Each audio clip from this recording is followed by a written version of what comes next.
आपला चेहरा या ठिकाणी मी पाण्याने वॉश करून घेतलेला आहे आणि तुम्ही माझ्या चेहऱ्यावरती ग्लो पाहू शकता। हाय नमस्कार, मी नीलम स्वागत करते तुमचे आपल्या चॅनलवरती। तर थंबनेलवरती पाहिल्याप्रमाणे तुम्हालाही तुमच्या चेहऱ्यावरती ग्लो आणायचा आहे आणि तेही घरगुती साहित्यात आणि अगदी कमी साहित्यात, घरी उपलब्ध असणाऱ्या साहित्यात आपण हा पॅक तयार करायचा आहे आणि तो आपण चेहऱ्यावरती लावायचा आणि आपल्या चेहऱ्यावरती त्याने ग्लो येणार आहे। तर हा पॅक आपण घरगुती साहित्यात तयार करणार आहोत, त्यामुळे हा एकदम नैसर्गिक आणि नॅचरल असा असणार आहे। त्याच्यामुळे तुमच्या चेहऱ्यावरती कोणतेही साईड इफेक्ट होणार नाहीत आणि तो ऑल स्किन टाईपला जाणारा हा पॅक आहे। त्याच्यामुळे तुम्ही हा पॅक जरूर ट्राय करा। आठवड्यातून 2 वेळा आपण हा पॅक लावायचा आहे।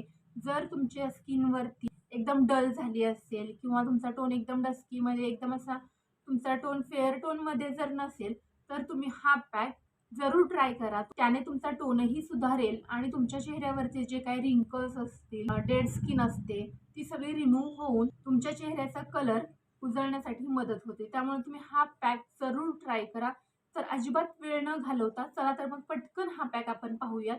आणि त्या अगोदर तुम्हाला जर माझे व्हिडिओ आवडत असतील तर नक्कीच व्हिडिओला लाईक करून आपल्या चॅनलला सबस्क्राईब करा आणि काही मनात शंका असेल तर नक्की कमेंट करा। चला तर मग सुरू करूयात।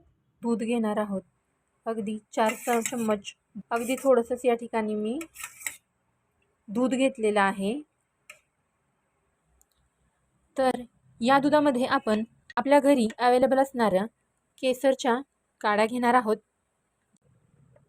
आपण याच्यामध्ये टाकणार आहोत। हां, एवढ्या काड्या भरपूर झाल्या। या ठिकाणी आपण या काड्या टाकल्या आहेत केसरच्या दुधामध्ये, तर लगेचच तुम्ही पाहताय की येलोइश कलर या ठिकाणी यायला चालू झालेला आहे। तर केसरने काय होतं, हे सगळे दूध आहे ना जे व्हाईट कलरचं दिसतंय ते तुम्हाला सगळं डार्क येलो कलरचं दिसेल। आता या ठिकाणी आपण बेसन पीठ घेणार आहोत।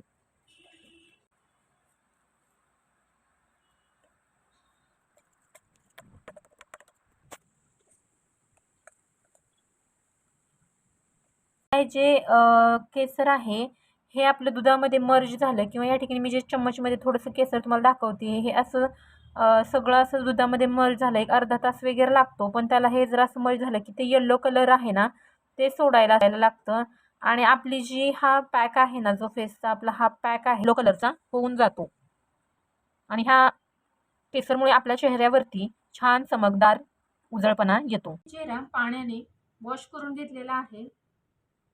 आपण या ठिकाणी जो रेडी केलेला आहे तो फेस पॅक आपण चेहऱ्याला लावून घेणार आहोत।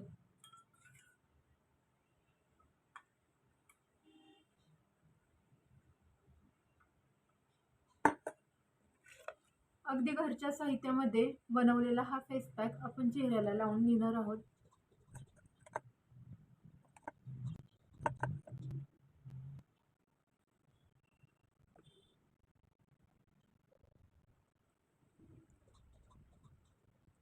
आणि हा फेस पॅक चेहऱ्याला लावत असताना आपण तो हलक्या हाताने मसाज देखील करायचा आहे।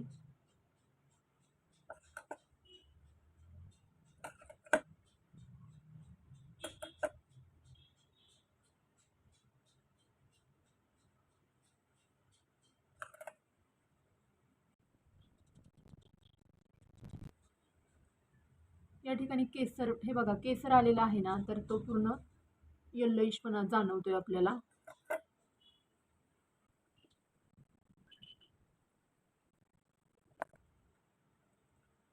या ठिकाणी आपण नोजला पण छान मसाज द्यायची आहे, आईसच्या कडेला, कपाळाभोवती, गालाला। आपण फुल फेसला व्यवस्थित मसाज द्यायची आहे। एक 5 मिनिटं मसाज द्यायचा आहे।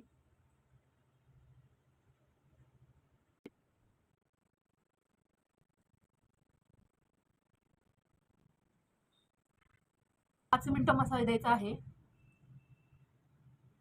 आपण चेहरा पाण्याने वॉश करून घेणार आहोत। चेहरा या ठिकाणी मी पाण्याने वॉश करून घेतलेला आहे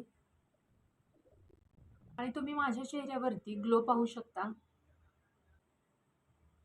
तर ही रेमेडी तुम्ही आठवड्यामधून 2 वेळा नक्की ट्राय करायची आहे आणि तुमच्या चेहऱ्यावरती नॅचरल पद्धतीने, म्हणजे कोणतीही क्रीम न वापरता घरच्या साहित्यामध्ये आपण हा फेस पॅक करून लावायचा आहे। आठवड्यातून हा 2 वेळा लावायचा आहे। नॅचरल पद्धतीने आपल्या चेहऱ्यावरती ग्लो येतो आणि घरगुती साहित्यामुळे आपल्याला कोणत्याही प्रकारचे साईड इफेक्ट्स होत नाहीत। त्यामुळे ही जी रेमेडी आहे ती तुम्ही जरूर फॉलो करा आणि ही तुम्हाला आवडली असेल तर तुम्ही नक्की कमेंट करून मला सांगा आणि तुमच्या मनामध्ये कोणती शंका असेल तर तीही कमेंट करून सांगा. व्हिडिओ आवडला असेल तर लाईक करून चॅनलला सबस्क्राईब करा.